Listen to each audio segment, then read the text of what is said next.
Good afternoon, everyone, and welcome. I am Keren Yarhi-Milo. I am the Dean of the School of International Public Affairs and the Adlai Stevenson Professor of International Relations here at Columbia. And today, we are here for the launch of the International Rescue Committee's 2024 Emergency Watchlist, which is the organization's assessment of the 20 countries at greatest risk of a humanitarian emergency each year. For the past decade, the watch list has helped the IRC determine where to focus its effort.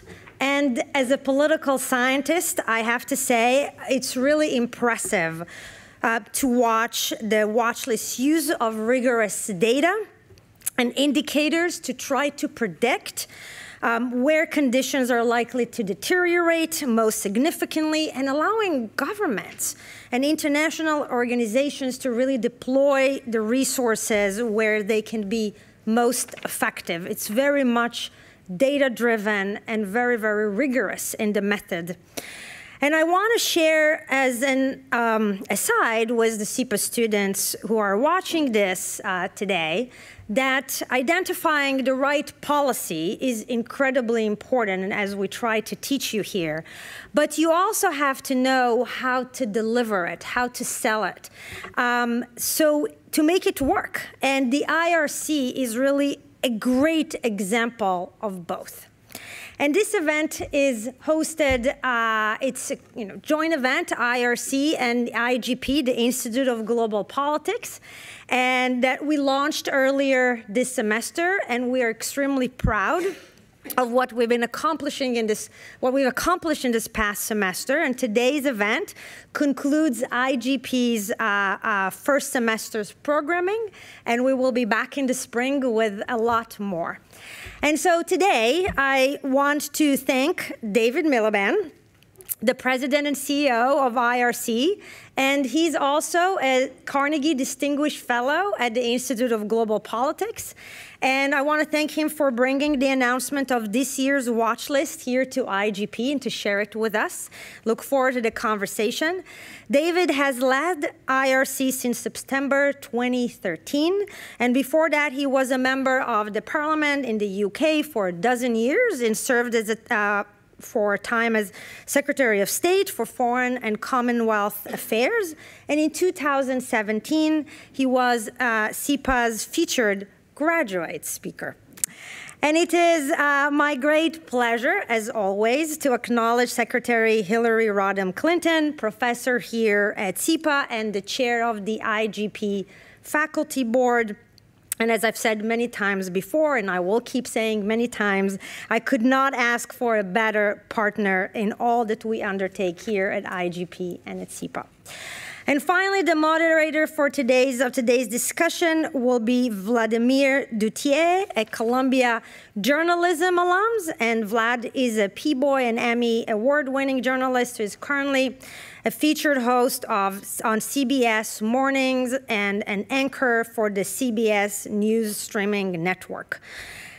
So our program calls for David to first speak for a few minutes before Secretary Clinton and Vlad will join him on stage.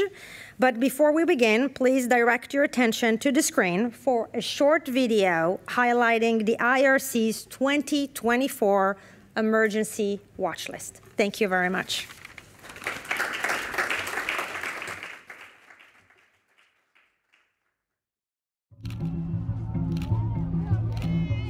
If you want to understand what's driving humanitarian crises, you need to understand the IRC's Emergency Watch List.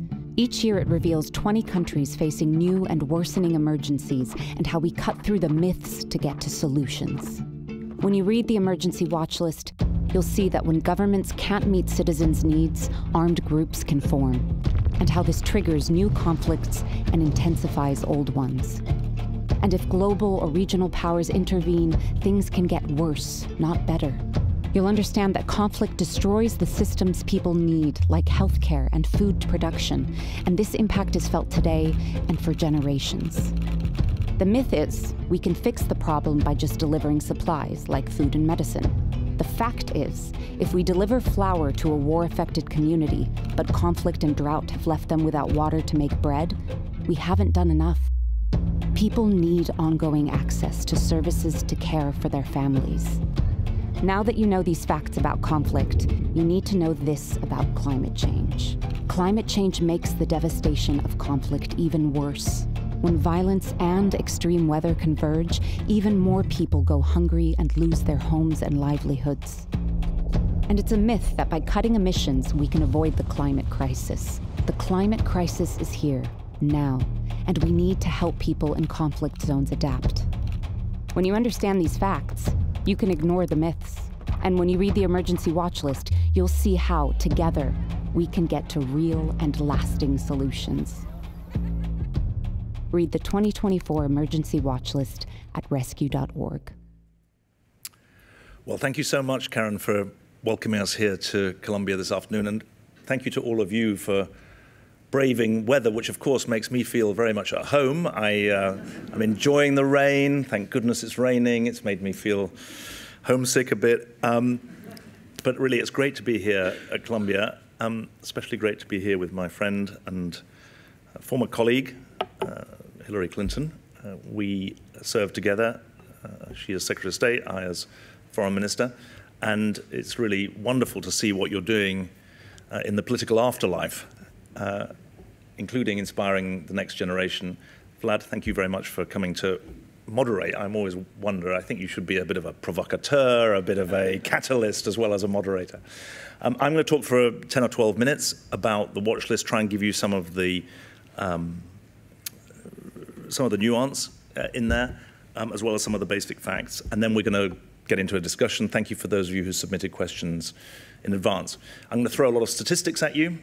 There'll be a short test at the end, so please make sure that you're taking notes.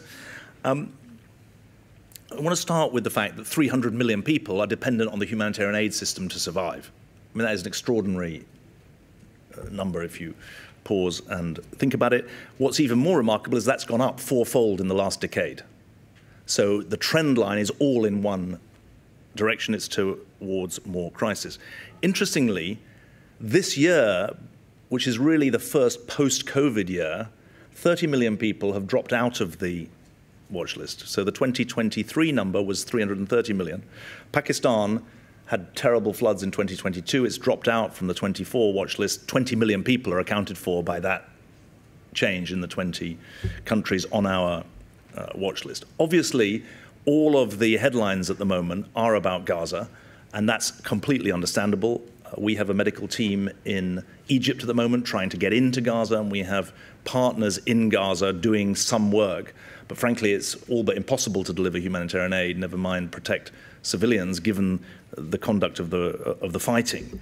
But the purpose of the watch list, and Gaza and the West Bank, not to be forgotten, come second on the watch list, generated by these 65 indicators that Keren referred to. But part of our job at the IRC is not just to follow the headlines, is to make sure that we follow the needs. And Sudan comes up at the top of the watch list. I'm going to just run through 4 of the key trends that underlie the figures that we show, and then move on to discuss them a bit. The first is that although the total number in humanitarian need has gone from 330 million to 300 million, the concentration of need in the 20 countries on the watch list has risen rather than fallen over the last year. So fully 86% of the people who are in humanitarian need live in these 20 countries. And I think that's important for 2 reasons. One, it tells you where to focus your policy energy, but it also, to my mind, and I'll be interested if Hillary agrees with this, 300 million people sounds like Mount Everest. 20 countries going wrong sounds like, okay, we can get into a proper discussion about what the local issues are, what are the regional issues. It begins to get a bit more manageable. Just in parenthesis, those of you who are interested, 75% of forcibly displaced people are in those 20 countries.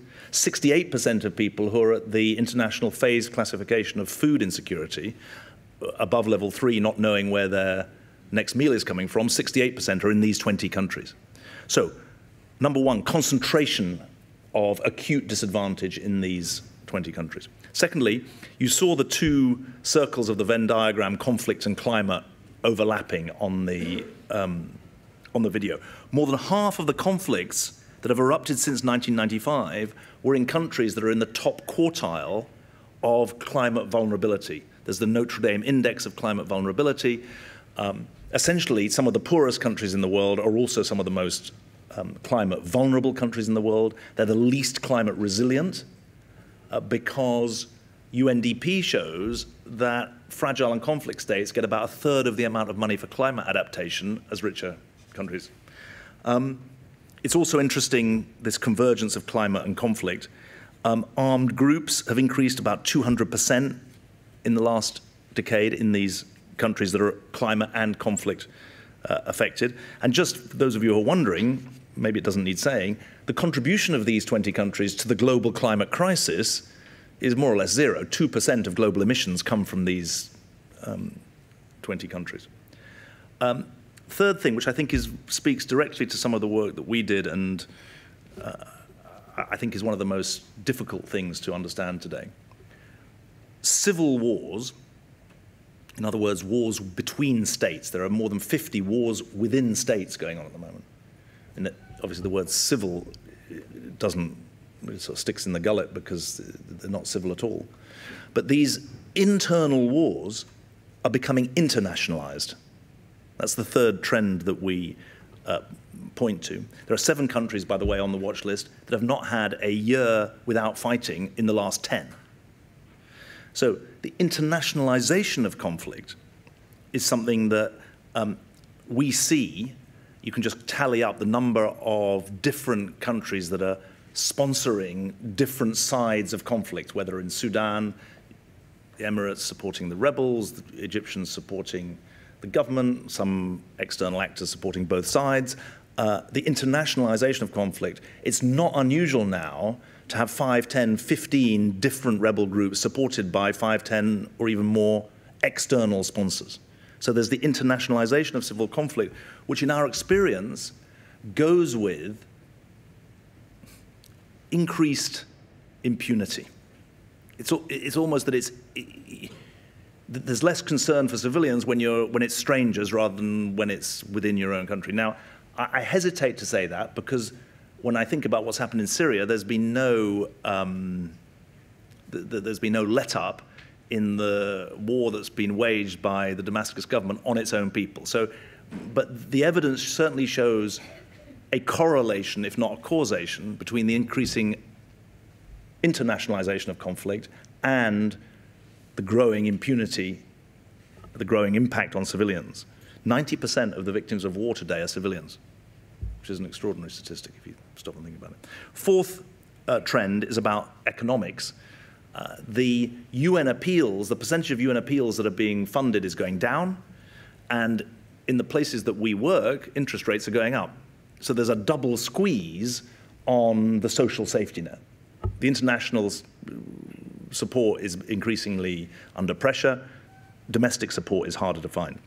Just before I come on to what we think can be done about this, I just want to run through 4 myths that we think it's part of our job to take on. We are an operational agency, but it's more and more important that we take on the myths because they get in the way of us being able to do our work.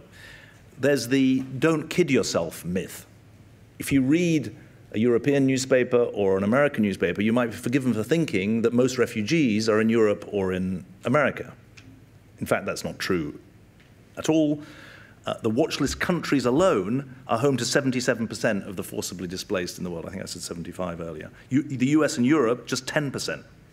And if you think about Sudan, which is top of our watch list, 1.5 million refugees, they haven't come to Europe or to America. There's 600,000 of them in Chad and 400,000 in South Sudan, both of them extremely poor countries. Second myth, which was referenced in the video, and a couple of people have queried it with me, we're making the point that you shouldn't think that fighting climate change by decarbonizing your economy, the global economy, necessary though that is, will address the climate crisis that is already baked into our atmosphere and is a climate crisis in the watch list countries. In other words, adaptation to climate change, not just mitigation of the climate crisis, is vital. When I was Secretary of State for the Environment in 2005, 6, 7, and it was almost at that time, if you talked about adaptation, it was almost like you were waving a surrender flag about mitigation. The failure to mitigate the climate crisis means we have to do mitigation and adaptation, and frankly, the lack of mitigation and adaptation is why we're talking about loss and damage. Some of you may have been following this in the Dubai conference. There's this loss and damage fund. We're only having to address a loss and damage fund because mitigation and adaptation has not been funded properly. The third myth is the don't confuse myth. Don't confuse truck deliveries for actually aid reaching the people who need it. And we can come back to that in questions.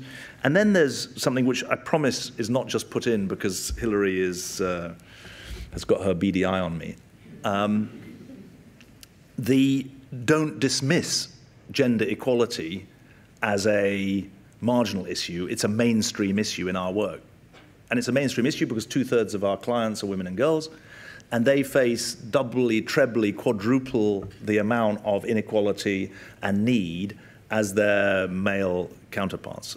Hillary knows that in 2017, I went to the Georgetown Institute, which is run by her former colleague Miliband, and I said, I made a speech there saying, IRC cannot be a successful humanitarian organization unless we are a feminist organization. And that means taking seriously the inequalities of power and wealth and opportunity that women and girls face in the places that we work. Some of those are local, but frankly, some of them come from the international aid system as well, and we've got to take that on. So the fourth myth is that somehow gender equality is a nice to have that once we've dealt with the real business of aid, we can get onto that. No, that's a mistaken way of thinking about it. I just want to finish off by talking a little bit about our recommendations. And it's hard to do this because any one of them can require a seminar, a PhD thesis, a whole course. But I'm going to run through them relatively briskly and then we can come back to them because I think it's important that we are not just in the suffering business, we're in the solutions business. When I came in today, someone said, "Oh my God, I hope you're going to give us some good news." It's not. It's just. I actually had I had a fantastic meeting this morning about a new way of getting immunization to zero-dose kids in 4 East African countries, which Gavi have sponsored us to do, and amazing reach for kids that have been written off for getting immunizations before the age of 5, and by moving beyond traditional state-based systems, we're reaching kids, 700,000 kids reached in the first 9 months of the program. And so zero-dose kids doesn't need to mean zero hope. It's really important to say that. So just to run through 4 or 5 of our key recommendations. The first is how to address the finance gap when it comes to adaptation in fragile and conflict states. I mean, essentially, they get no money for climate adaptation at the moment. And we've suggested 4 decision rules that will drive money into climate adaptation. One, you'll know, Secretary Guterres of the UN has said 50% of all global public finance, so the multilateral systems public finance for climate, should go to adaptation, not mitigation. Decision rule number 1. Decision rule number 2, just because it goes to adaptation doesn't mean it will reach the countries that we're talking about on the watch list. It's easier to spend in stable states rather than unstable states. So decision rule number 2, set a benchmark that 1/4 of the global adaptation money goes to fragile states. Just because it goes to fragile states and is pledged there doesn't mean it'll be spent. So 20% we say, is it 20% or 25%? I can't remember. I'm looking to one of my colleagues. Is it 20% or 25%, the third decision rule for a civil society organization? 20%, thank you. 20% of the money that's going to fragile states should be spent through civil society organizations, not just through governments. And then the kicker, which I think is if anything too low, we say 5% of all the money that reaches fragile states should be spent before crises rather than after them. It's called anticipatory action. Duh, it makes sense. We can predict some of these climate crises. I was just in Nigeria after going to the COP, where we've done a randomized control trial in the north of the country. One side of the valley, the farmers got the cash support in advance of the floods a week in advance. The other side, they got it, the traditional humanitarian aid system afterwards. Surprise, surprise, the farmers who were given the money in advance protected their livelihoods and were able to withstand the shock much better. So the first set of recommendations is about how to make sure money flows. Now, there's no point in the money flowing unless you get the delivery, right? And that's why we can't just rely on the traditional government-to-government delivery mechanisms. Second set of recommendations. This was referred to a bit in the video. International humanitarian law is an obligation, not a choice. Or correction, it should be an obligation, not a choice. But what we're seeing is that the civilian's right to protection of life and to aid is not being fulfilled. And there's a whole range of reasons for that. One reason is that in too many of the crises that we work in, the blocking of aid is not being called out. There isn't proper transparency about the fact that aid isn't being allowed to reach people in need. I'm thinking about Ethiopia, I'm thinking about Somalia, I'm thinking about Nigeria, I'm thinking also about Syria. And that's why we've recommended that the UN should recognize that they're in a very conflicted position. If you're a UN official in any country, calling out a government for blocking aid access is a very difficult thing to do. So we've recommended there should be an independent office for the promotion of humanitarian access that would be able to call out the blocking of aid deliveries without fear or favor. We've also said that the French proposal, I'm going to France actually tonight, because tomorrow the French are launching their global humanitarian strategy. There's a French proposal which is that in the UN Security Council, in cases of mass atrocity, the veto should be voluntarily suspended. The French are currently the only veto-wielding power that supports that proposal, even though the UK has not used its veto since 1989. I never got to use the veto. But the French proposal now has 120, 130 countries around the world who are supporting it. It obviously raises very difficult issues about how do you define an atrocity, does that get politicized? But we think it's important to put on the table that the current trends mean that civilians aren't having their rights respected, and we think it's right to put that, to give that some airtime. Mexico is the co-sponsor of it. Third set of recommendations is about how we address this, start to address properly the gender inequality trauma that exists in every humanitarian emergency that we work in. We cite in the report that only 1.2% of global humanitarian funding reaches women-led organizations, which is extraordinary because that's within the, there's no excuses really for that. That's within the scope of the humanitarian aid system to actually address it, and I'm a great believer that you should focus on what's within your locus of control, and this is within the control of the humanitarian aid system. The UN has a central emergency relief fund, and it has a benchmark of 30% of the funding reaching women-led organizations. That's not yet being hit. It needs to be, and it needs to be urgently. We have a range of other proposals in here. One of the most interesting to me is that an organization that in the 1990s really made its name, the IRC, well before my time, about action to tackle gender-based violence. The research we did subsequent to that showed that when you ally economic opportunity to social service, you actually have much bigger results. That's why we talk about women's protection empowerment. That's why we so emphasize business creation schemes, a whole range of other mechanisms to support women's economic empowerment, not just addressing, remediating social disadvantage. I'm not going to get a chance to go through our other recommendations, but I'm conscious of the time. You can give an ex-politician an audience, and he exceeds his time, so I'm going to try and avoid doing that. I just want to end, before inviting Hillary and Vlad to the stage. There's a danger that these problems that I've described are seen as the problems of the aid sector. The most important line in the report is that these are not the problems of the aid sector, they're the world's problems, not just the NGO sector's problem. And originally, the watch list was an internal management tool that helped us pre-position people and resources so that we'd be better able to respond to disasters in the year ahead. What it now is it does that role, but it's also intended to be a clarion call to people of goodwill and conscience and power of all kinds around the world to actually get into the solutions business. Because what we do know is that these problems are going to magnify if they're not addressed. So that's very much the spirit in which I'm here. Thank you to you, Keren, for gathering everyone. And it's my pleasure to invite Hillary Clinton and Vladimir Duthiers to the stage.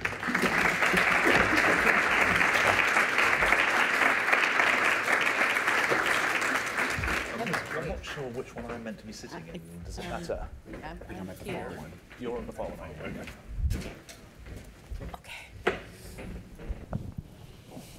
Great. Well, I'm very honored to be here. It's always great to be back on campus. I owe a lot of my career in journalism to the lessons I learned here at Columbia University, so it's really always welcome to be here and to be here with you, Secretary Clinton, and you, David.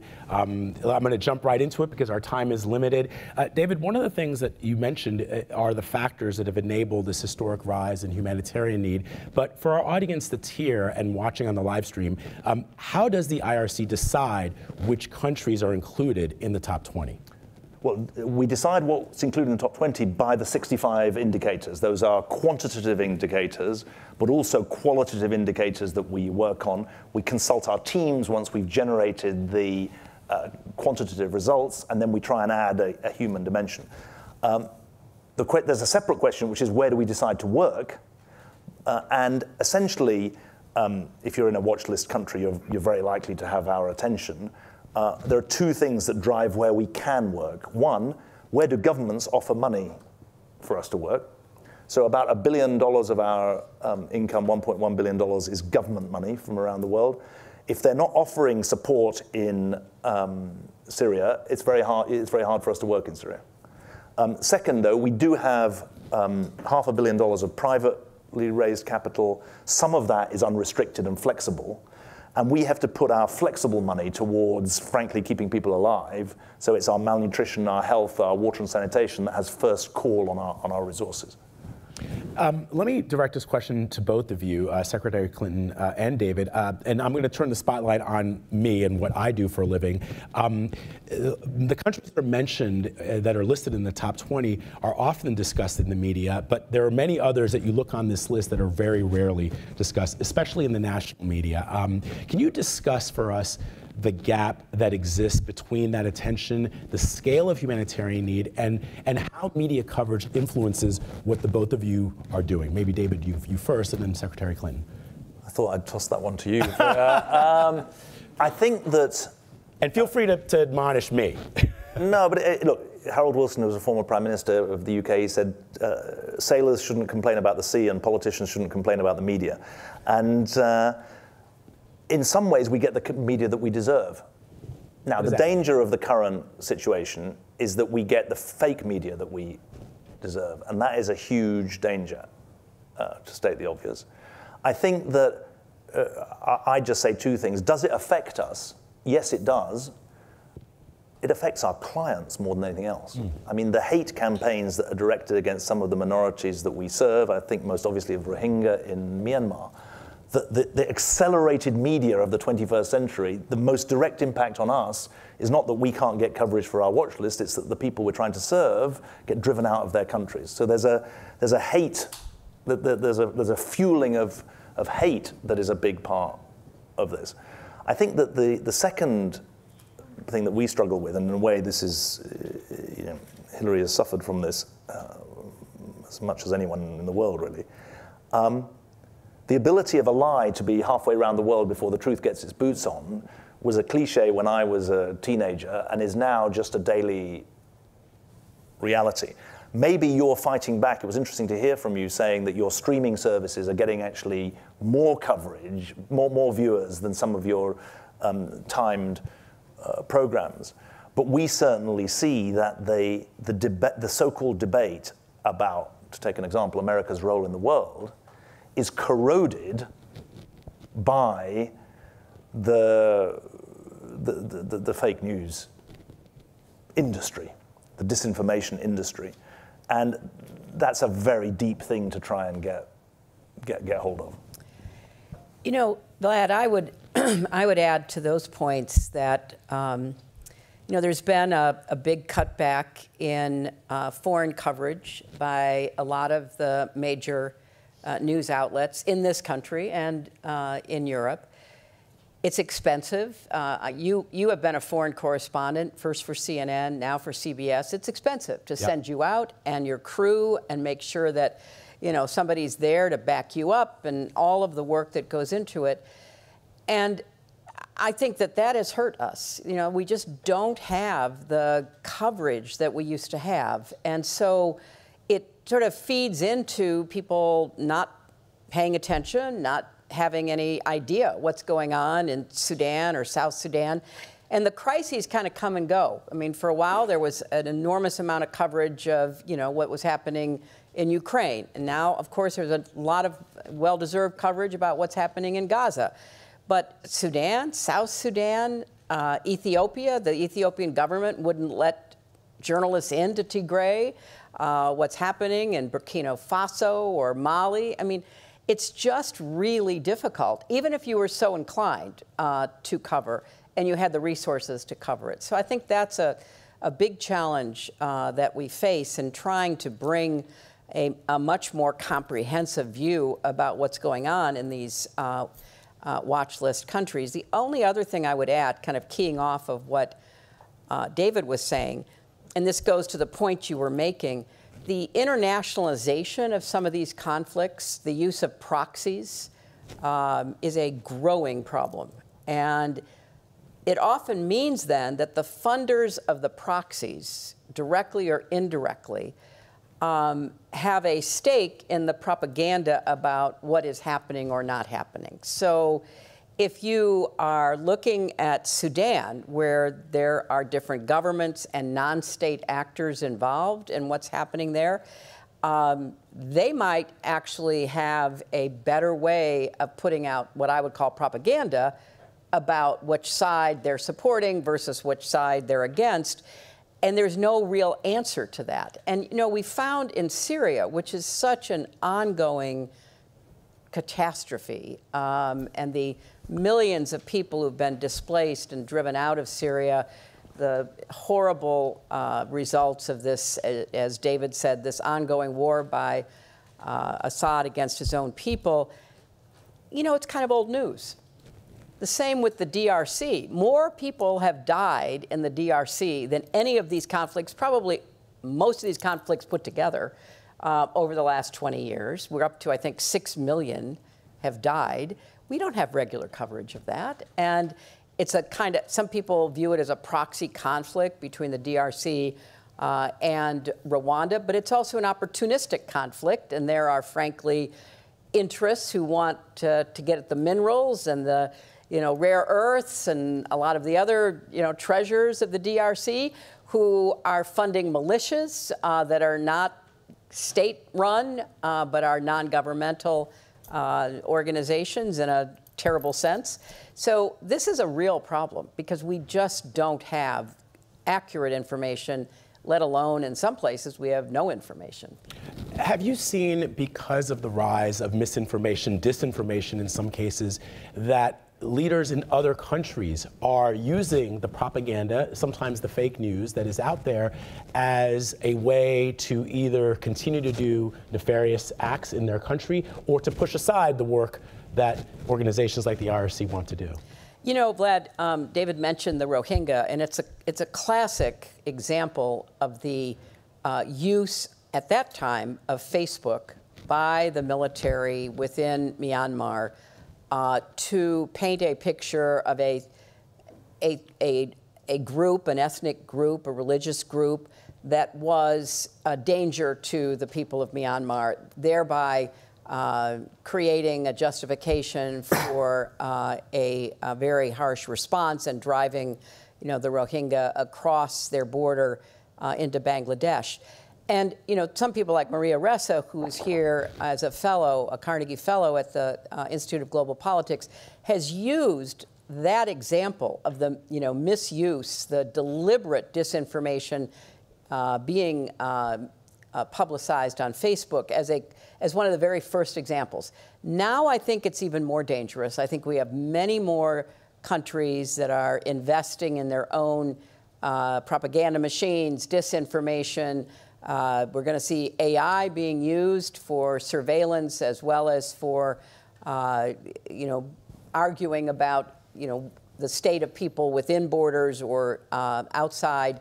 And so I think we're only at the beginning of seeing what's going to happen in I would argue, the terrible misuse of disinformation by governments and by non-state actors, because non-state actors are also getting into doing that. Meanwhile, Mark Zuckerberg's building an underground bunker to escape the coming apocalypse that he helped create. You can't make that up. I know, you really can't. That's an actual headline. David, let's talk about Gaza. It's the number 2 place at the highest risk of humanitarian emergency. Obviously, that has been in the news since the 7th of October. Describe, beyond what we're seeing on the headlines, the humanitarian crisis that your team is seeing on the ground. Well, I think that the coverage is of the bombardment, and that's understandable. But the greatest or an equal risk to people on the ground is communicable disease, the breakdown of the civilian infrastructure, and that poses a mortal threat to people there. I mean, especially if they're injured, but not only if they're injured.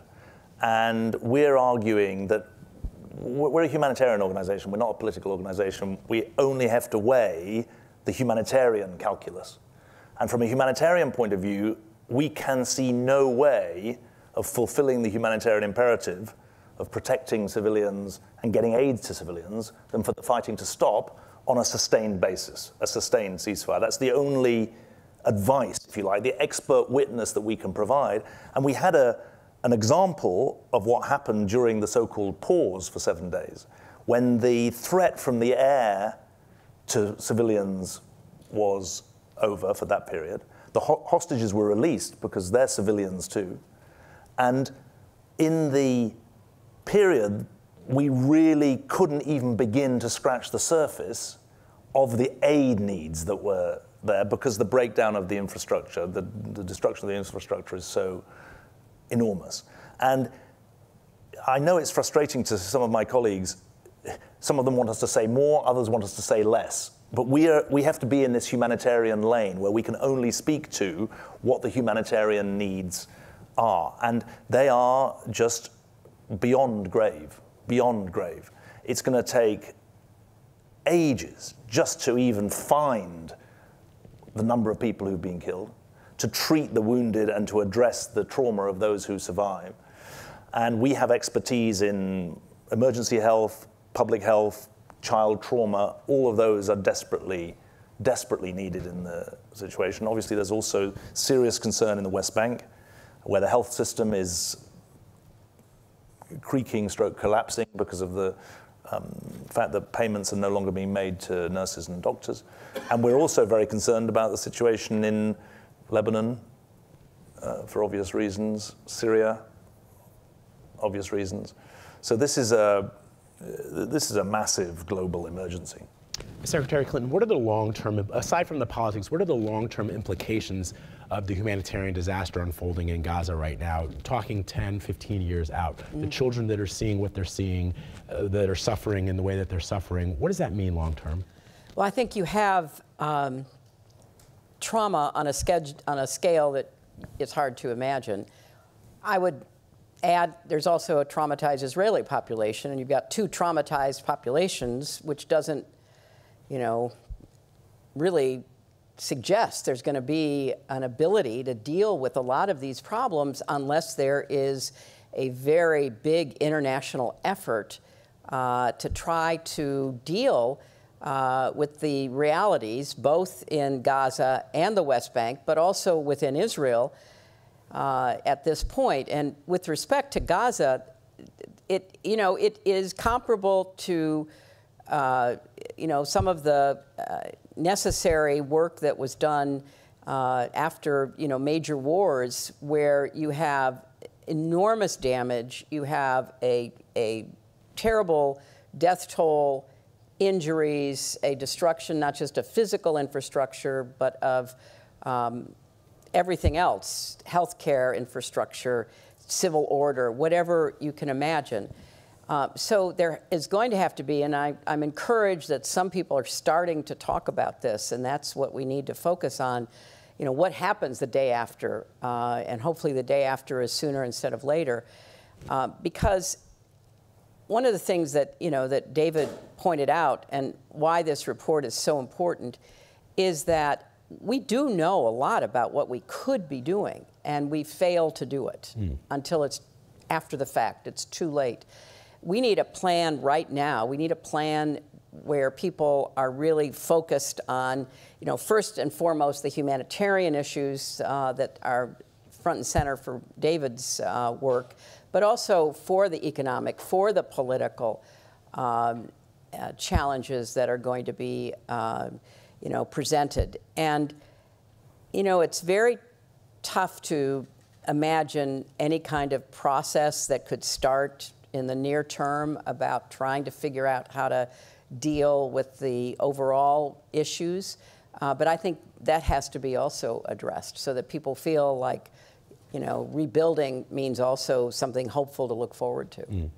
You both talk about seeing what is happening and knowing what to do to fix it. One of the factors highlighted in the report is that armed conflict and climate change and extreme poverty are increasingly converging in the same place at the same time. The percentage of conflicts taking place in these climate vulnerable states has grown by over 20%, which is a startling statistic, and that's happened over the last 30 years. So what does that mean, David, for the countries on the watch list and the humanitarian need for 2024? Yeah, so let me just take a second to explain that statistic. 67% of the countries that are suffering conflict are now climate vulnerable. So that's gone up from 44%. Remarkable. And it's important to think, how does climate relate to conflict? Number one, pressure on resources exacerbated by the climate crisis. We know that resource stress is one of the drivers of conflict. So you've got a pretty direct impact. How does the climate crisis impact on humanitarian need? Excuse me. We know that the average rise in global temperature is associated with more extreme weather events. And it's worse than bad luck that these countries are actually more vulnerable to these disasters. So that's why I think it's right to think about a triangle. You've got conflict, the climate crisis, and you have lack of development, humanitarian need. Excuse me. And so I think that's what we're wrestling with at the moment. We're trying to do two or three things that are interesting. One, anticipatory action. We can use AI to know, and it's true that the knowledge of the local farmer is passed down from generations to generations and is fantastic, but we can help them a lot. So anticipate the needs for adaptation. And the climate community and the humanitarian community have frankly not done a great job at working together. That's one of the things that we want to try and overcome. Second thing that I think is really important, there's a false divide between humanitarian action and development. We say effective humanitarian action is the first step on the road to development. Stopping things getting worse is the first step before they start to get better. And that's why our definition of humanitarian work includes education. It includes economic empowerment. Traditionally, the humanitarian sector was said, well, you keep people alive and then it's someone else's job to help them. No, part of the humanitarian endeavor is to help people on the first steps forward. And climate adaptation is a job creator in the same way that climate mitigation is a job creator. It's a bit misunderstood this often, but there's an economic dividend from climate adaptation that should be available to people in these countries, which I think is essential. The third thing, where there is development need, it needs to be sponsored in a low-carbon way, and that's only going to happen if it's done with international help. And that's what the arguments have been about. I worry that in all the talk, in all the focus on the words at the UN climate conference, there wasn't enough focus on the actions. Because there was this whole argument, are you phasing down fossil fuels or are you phasing them out? Well, you can't phase out if you don't phase down. And unless you're willing to put money into it, you're not going to phase them down. Because actually, carbon emissions are still going up rather than going down. And so I think that's the kind of agenda that we're trying to push. There's one other thing which is interesting, actually, that I should have mentioned. Because of the fact that we have access to people who are often beyond the reach of government, we can reach them with direct services, but we can also reach them for engagement on much bigger infrastructure issues. In Jordan, there's a big refugee population. The European Bank for Reconstruction and Development engaged us to engage the refugee population about a wastewater plant in Irbid. There's a big opportunity, I think, for humanitarian and development to work much better together. And Secretary Clinton, it's a remarkable number when David mentioned in his opening remarks that the countries on this watch list contribute less than something like 2% to the climate crisis that we're facing. The countries that are contributing are our own and others, and yet because of the politics involved, there doesn't seem to be a will. There is a will, for example, with the Biden administration, but it's not always easy. It's an uphill battle. So what to do? It is, but I was really glad David made the point about mitigation and adaptation. It can't be either or, it's got to be both and. And he's absolutely correct in saying that for the longest time, if you talked about adaptation, you were considered kind of a fatalist, you know, that we would never mitigate, and so you were trying to figure out how to patch together something to help protect as many people as possible. Well, the fact is we didn't mitigate, and now we've got to try to accelerate mitigation, but we have to do much more on adaptation, and that's kind of where the Loss and Damage Fund comes in, which was announced on the first day of COP28. I think there are several points to make. It appears to me, I was at COP for a couple of days and talked with many people there, that there's going to be private financing put into mitigation. A lot of private funders, banks and investors of all kinds, have figured out that they actually could make money, maybe not at as high a percentage return as they would normally want, but at maybe 5 to 7%, they could make money on mitigation. So there's going to be, I think, private money coming in to do things like solar farms. There's now a very large solar farm in Kenya that was privately financed, and maybe even the next step, which is to build the distribution network and fix the grid and create, an actual delivery system for clean, renewable energy. But there's not going to be any private money going into adaptation. I've been trying to get adaptation money for women who work outside in the global south, particularly in India, because they can't work when it's, 45, 50 degrees centigrade. They literally can't be out there for that period of time doing what they historically have done in order to feed their families. So we're going to have to figure out how we put together adaptation money as part of humanitarian aid and development, both together. And that's going to be a really important campaign for those of us who know the importance of adaptation, working with groups like the IRC. But the other thing I wanted to add here is the point David made about the competition over scarce and, frankly, receding resources. This is one of the saddest developments. Darfur was in the news a lot 10, 15, 20 years ago. It was in many ways a struggle between pastoral tribes and agricultural tribes. People with herds that they wanted to continue to be able to feed, and the pastoral, kind of agriculture people who wanted to grow crops.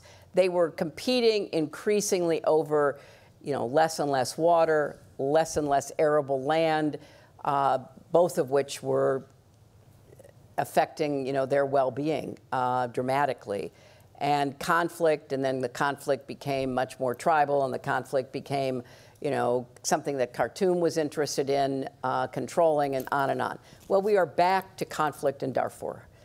And it's a part of the outgrowth of the overall conflict within Sudan, but it's also about resources. And we see that all over these 20 countries that are on the watch list in terms of what they're fighting for. And they don't often have the kind of leadership that understands these long-term issues. And I don't think we as a world, whether it's through the UN or anybody else, have done a particularly good job of working with these leaders. And I just want to end with, South Sudan was such a success story. They fought for their independence. They finally received their independence. The United States, European countries, we were big supporters of South Sudan. There was a lot of hope. It happened when I was Secretary of State. We had all kinds of development experts. We had, meetings where people who wanted to invest would come and speak with the leadership. And now they're back at war. And it's the same leaders. One's the president, one's the vice president. And there are all kinds of factors in here, but the resources, the pressure that is coming from, climate impacts is a big part of it. And we are kind of struggling to see, what could be done because the situation, the flooding, and then the droughts. And I mean, you talk about South Sudan as being a place where people can't grow food anymore. It's terrible. I mean, let me just jump in. And a lot of this gets much more difficult in a world of higher interest rates. I mentioned it in passing. I was just looking in my notes.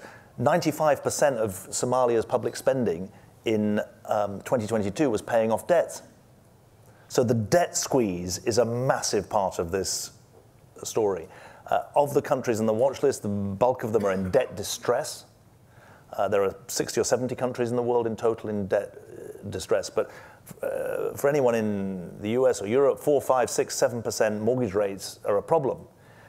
If you're in a watch list country, you're in a desperate straits, and you're starting on the edge of the precipice and you're being forced to step backwards. And this debt squeeze is a massive issue. Remember, a lot of these debts, no one expects them to be paid off, so they're trading at 30 or 40 cents in the dollar.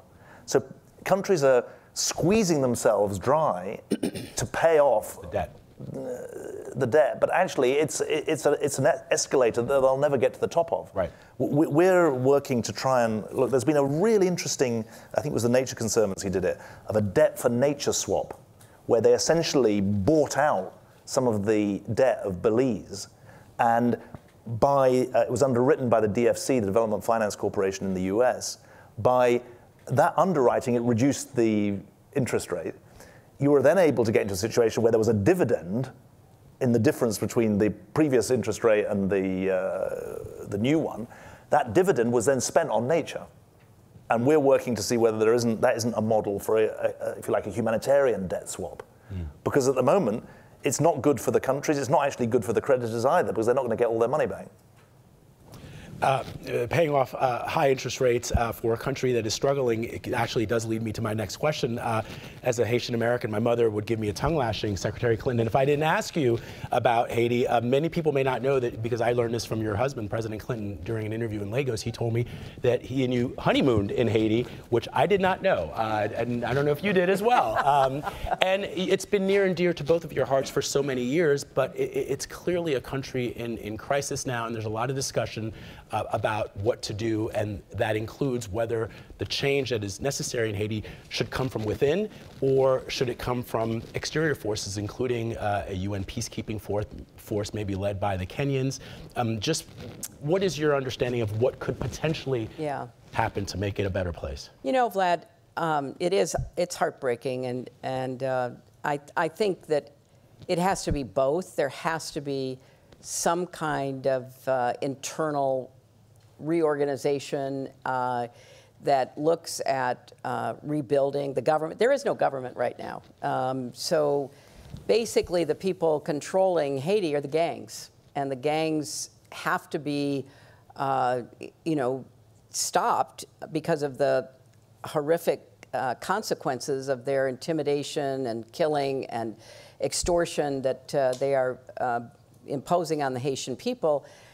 I don't think that can be done internally. I think it needs some kind of external help. And we've gone through this repeatedly in Haiti, where we send in some kind of peacekeeping, police force, something. Nobody wants to do that, but it's very hard to figure out how do you get some sort of sense of security so that, people can open their businesses again, they can, start to invest again, and it's really difficult. I thought Haiti was on a pretty positive trajectory until the earthquake. The earthquake was so devastating in every way. And, the government then, at that point, President Preval, who, only escaped being killed because he was playing outside of the government buildings with his grandchildren, and so he wasn't killed when the buildings collapsed. It was just devastating. And there was a real effort to try to get it going, pick it up again, provide support. And I think we're going to have to try to do that again. I mean, what Haiti needs, as you know so well, is, smart, effective, honest leadership in both the government, the security sector. And I don't see how those people can emerge, or some of them are now expatriates, how they would come back unless there was a basic level of physical security. So I think there's going to have to be some kind of UN-sponsored force. I don't know whether the Kenyans are going to do it. I don't know who's actually being considered, but it probably is going to be necessary. And it's on the list, David. It is, and it's there, sadly, for good reason. Actually, what I don't quite get is how to link the micro solutions that we know work to macro change. It's a real conundrum in somewhere like Haiti, which I don't know well at all, but we do have experience there, and some of the recipe for small-scale engagement does work, whether it be in respect of water and sanitation, whether it be in respect of small businesses. There's a good playbook there. The challenge is not, in that sense, impact. The challenge is scale. These are our two lodestars, impact and scale. And in the immunization example I gave earlier on, we were getting impact and scale fast. I can see how in different neighborhoods and in particular places you could support local business, local schooling, local efforts. How that becomes a national, coherent, cohesive, stable future is much more difficult. I mean, we've got very telling examples in places like Afghanistan, which we talked about when I was here in November. It's a different country, different context. But that's, I think, the conundrum that I would be a great case study for the Institute of Global Politics. How do you make sure that, how do you address the fallacy of composition, really? How do you get from the micro to the macro? Because unless we're able to do that, unless Haitians are able to do that, then you're permanently on the edge of disaster. Well, this has been a fascinating discussion. I hope you found it as well. I want to thank David and Secretary Clinton for joining us today, as well as Keren and Columbia SIPA for hosting this event. You all should have a copy of the watch list at a glance on your seat. On the very back of the document, you'll find a QR code that leads to the report in its entirety. Check it out for sure, because it's got a lot of important data. There's IRC staff. It's in the back of the room here. For those of you who are joining us via the live stream, you can find more information at www.rescue.org.